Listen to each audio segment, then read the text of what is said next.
I can't wait to tell you, buckle up, you're in for a good ride.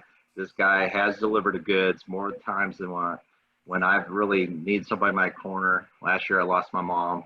He was one of the first to call, one of the first to be there.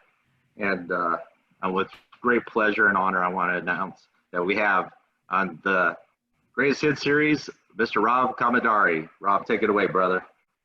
So, why did I write the book? I met Brian, in 2002 it was. And before that, I'd been reading books, I don't know, for about 12 years or so.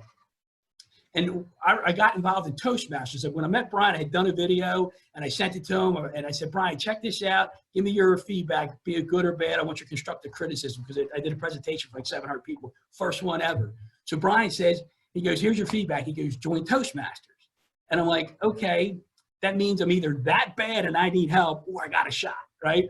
So I joined Toastmasters, and I got involved in a speaking thing, and I got in a contest. And when I was in a contest one time, I was all about this personal growth, and I was given substance. And I didn't win the contest. I didn't even place in the top 6. And I remember the guy saying, Rob, you do pretty well with your speaking, but you need to bring stories to the table.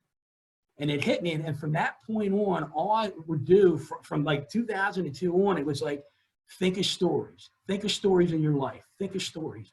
And, I'm like, wow, I got all these stories that have accumulated over time, and I got more focused on it. And what's really cool is, there's 84 people on the screen. There's 84 stories at least on this screen right now. 84 people on the screen have stories, and they have multiple stories. And we attract people by the stories we tell. We attract people by the stories we are, because our stories are us. And so I got real good at, logging in my stories. And so I'm like, okay, what have I learned from these stories? And I want to be able to share these stories with others in the hopes that they would learn something from it. Not to say, okay, hey, look, Rob's got a cool story.